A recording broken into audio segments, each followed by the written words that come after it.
everyone. Welcome welcome back to my channel. My name is Hannah if you're new here, and we're talking about all the books I read in May today. Now, May was a banger. I read so many 5-star books in May. Let's just get into the books. If you haven't seen it yet, I did post a series review for Shadow of the Leviathan by Robert Jackson Bennett, which is The Tainted Cup and A Drop of Corruption. If you haven't checked that video out, that is available. Both these books were excellent, so hear me gush more here. Let's quickly knock out the romance genre first. I read 4 books by Lisa Kleypas, all from the same Wallflowers series. The first is Secrets of a Summer Night.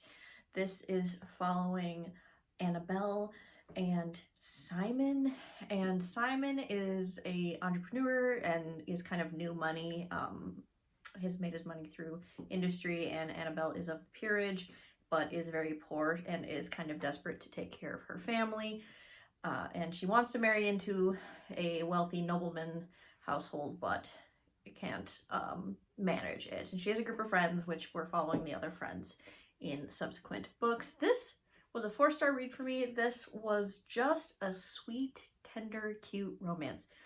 The one downside, I will say, I mean, it's not even a downside necessarily, is there's very little angst and tension.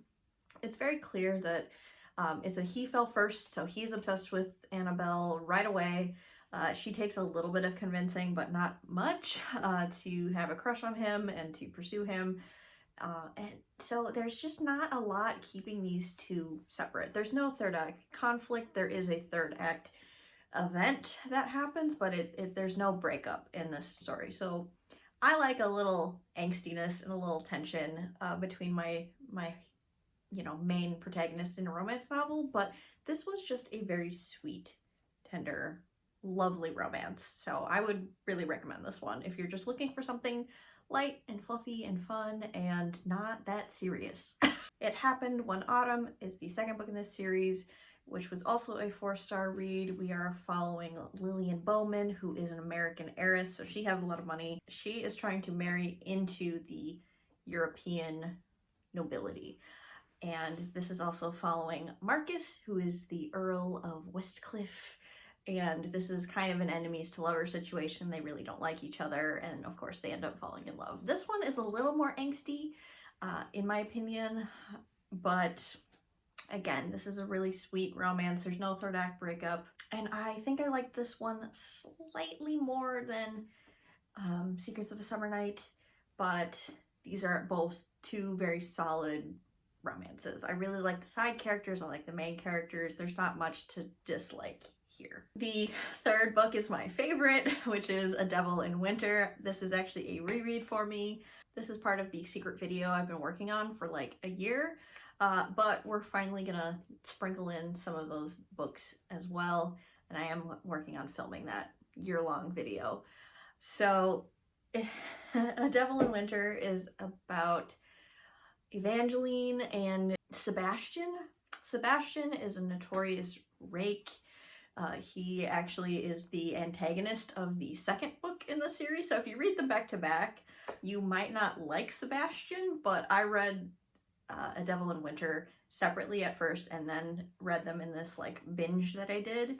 So I was already on board for the villain kind of reforming and becoming a better man. And then we're also following Evangeline, and this is a marriage of convenience trope, and I ate this up. I love this one. This has one of my favorite things where the main couple is focusing on a project and working together to make that project happen, which is something that I really think brings the characters together in a nice way and forces them to, deal with their problems with each other. And so this starts out again as like they're strangers, marriage of convenience, to eventually falling in love with each other, and I adore this one. This is a 4.5 out of 5-star. I really like this one a lot. The 4th book in the series is called A Scandal in Spring. This is a 3-star for me. This is the final friend in the friend group, who is Daisy. Daisy Bowman is the younger sister of Lillian, and this is sort of falling in love with the person you're supposed to have an arranged marriage with. That makes sense. So the Bowman's family is like new wealthy money. They own like a soap company, and again, the parents are sick and tired of waiting for their daughters to marry into the peerage. Yeah, Lillian got married to an earl, but Daisy isn't really as interested in getting out there. And so they decide, well, the father of the family decides that Daisy is going to marry his kind of mentee, his protege in the business, and his name is Matthew Swift. And these two have known each other for a long time, but Matthew comes to England and he is very changed from the last time Daisy met him, and so they start to actually fall in love with each other. And while I can believe these two are attracted to each other, I didn't buy the eternal love that these two profess. It just wasn't convincing enough for me personally, but there's nothing wrong with this one either. So if you're looking for, like, I recommend honestly this whole series. It just kind of depends on what your reading preference is and what kind of couple dynamic you want. I really like A Devil in Winter, but that one is probably the most controversial in terms of the characters and Sebastian particularly. But this one is all right for me. In the classics or classic horror category, I read The Haunting of Hill House by Shirley Jackson. This is a kind of a short novel, I'd say. It's like less than 300 pages, and this was a 2-star read for me. This is about kind of a classic setup. A group of people go to a reported haunted house, and they're trying to figure out if it's actually haunted or if people are just, making it up. And I despised the main character and the point of view of the person that we were reading from, and honestly, I would have liked this if this was actually scary and it was gay. There were some, in my opinion, like queer undertones between our main female protagonist and another woman side character. I thought they had a lot of chemistry actually, but it wasn't gay. So I didn't really like this. Maybe if I'd read it when it came out in the mid-1900s, I might have enjoyed it, but this one didn't speak to me. Maybe the show will. I don't know. I'm kind of a scaredy cat when it comes to visual horror, though. The other classic I read, I did enjoy, and that's Northanger Abbey by Jane Austen. Now, this is actually a satire of the Gothic genre. As someone who also likes Gothic literature, I thought this one was kind of a hoot. This one was really funny to me. Jane Austen in general is very funny. But we're kind of following a character, and she's going to Bath with her aunt for a season, and ends up getting invited to a manor, and she starts kind of imagining that the manor is gonna be all scary and spooky, and she kind of makes herself scared, and it turns out it's actually just like a normal country estate. So this is very funny, it's very cheeky. This is another, romance at the core of it, and I actually really like this one. I think I need to do a tier ranking of all of Jane Austen's works. I only have one more Jane Austen to read, which is exciting, but this is definitely up there in my top few Jane Austens. I really enjoyed this one and gave it 4 stars. Really quickly, I'll talk about A Man and His Cat, Volume 12 by Umi Sakurai. Now, these are typically 5 stars, and this one is a 4 for me. I'm getting to the point in the manga series where I'm feeling like it's a little disconnected, it's a little episodic. We've kind of lost the through line a little bit. This is still cute and sweet and fun and wholesome. It's just about a man who adopted a cat to kind of get over the grief of losing his wife.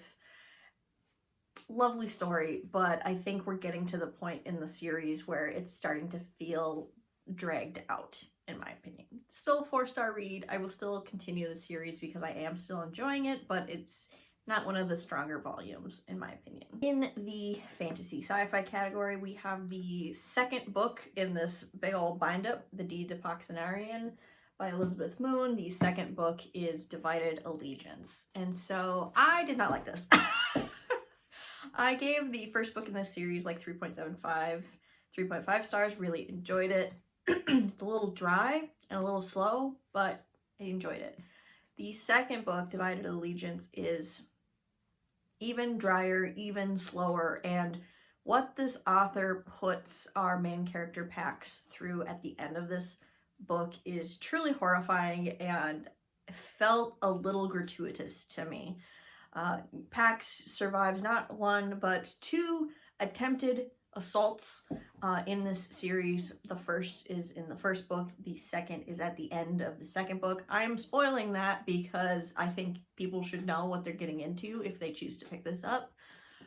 But Pax is in such a crazy low point, it's almost unbelievable the amount of pain and suffering she goes through at the end of the second book. And I thought the story as a whole, as a book, didn't work, not just because of the ending of the second book, but because it felt very episodic and kind of meandering as a whole. It didn't feel like we were leading anywhere.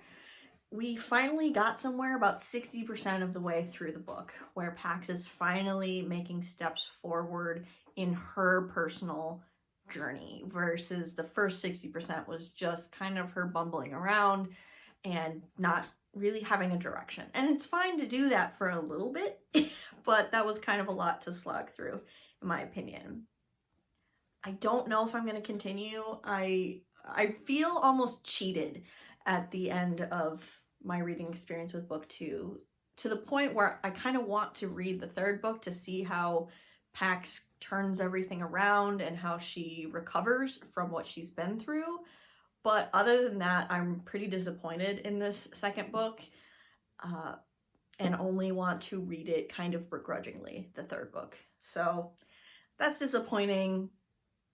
I'm gonna move on now.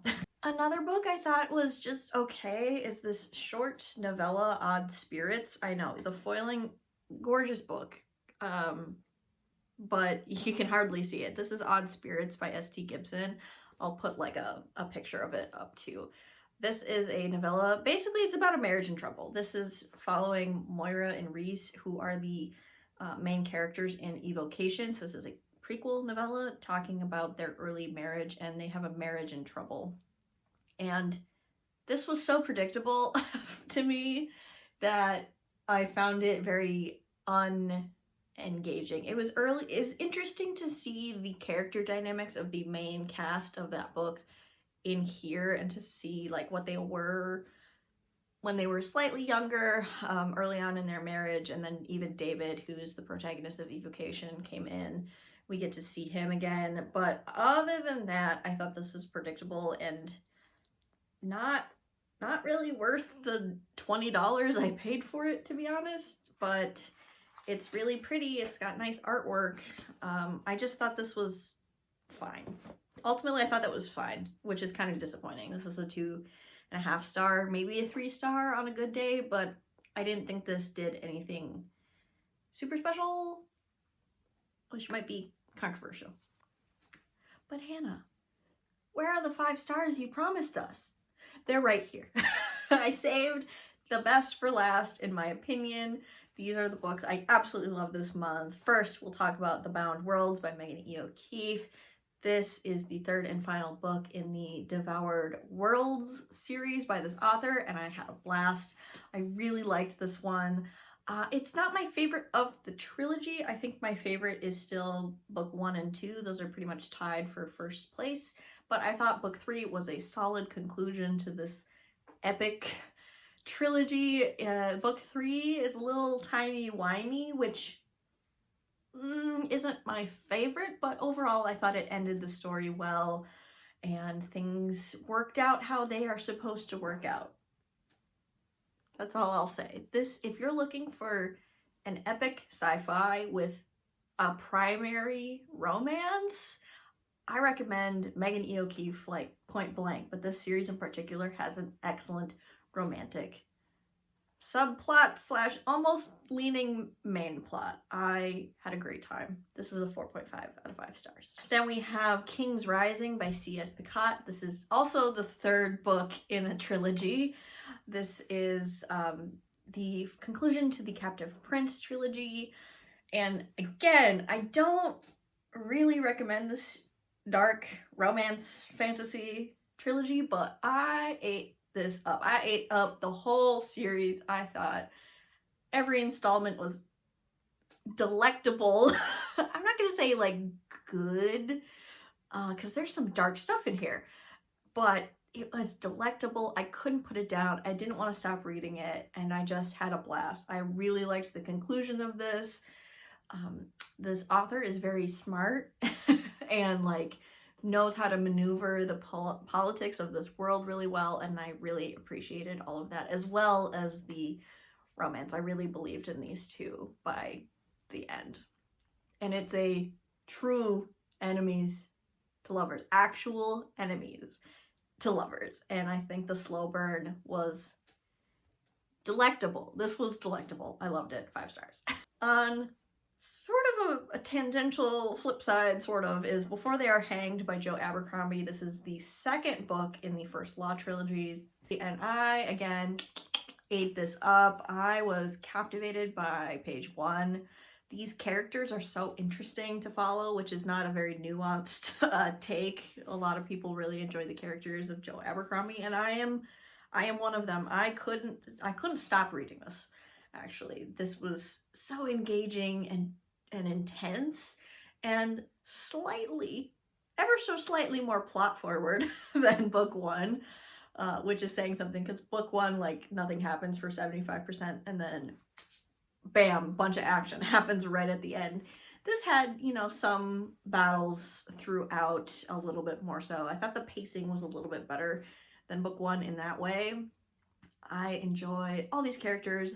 Even the character from book 1 that I wasn't really appreciating as much, Pharaoh, she's our only female protagonist. I was concerned in book 1 about her characterization, and she's growing on me a little bit as of book 2. She's not my favorite character, unfortunately, and we don't get to hear from her a ton, but I think he is doing a little bit more with her character in this second book than in book 1. So I am appreciating that. Hopefully she gets a decent ending at the end of this. Maybe I shouldn't have said that, because maybe I'll jinx it, but I am enjoying this series quite a bit and loving the characters. So this was, again, a 5-star read. I, again, could not put it down. Saved the best for last. My favorite read of the month was a cozy mystery, and you guessed it, it is the sequel to Vera Wang. This is Vera Wang's Guide to Snooping on a Dead Guy, which is the sequel to Vera Wang's Unsolicited Advice for Murderers. I adore this series. This is about Vera. She is an elderly Chinese grandmother. Well, she's not a grandmother, but she is in her 60s, and she is lonely, and she ends up getting involved in some police investigations, essentially. And in the second one, there's a suspicious death that is brought to her attention that she is trying to figure out. And this one is, I would say, even more serious than book 1. The themes are even more intense, but there are still elements of humor, of found family, of coziness still wrapped up, even though this is a much more hard-hitting topic and theme, if that makes sense. I don't want to spoil things for you, but just know that going in, this one is a little harder hitting. I ugly cried, like ugly, sitting at the kitchen table, head in my hands, just literally boo-hooing, blowing my nose, just snot coming out, like ugly crying. And my husband was like, "Are you okay?" And I was like, "Yeah," but it's so heartwarming and gut punching at the same time was the ending of this. I can't recommend this enough.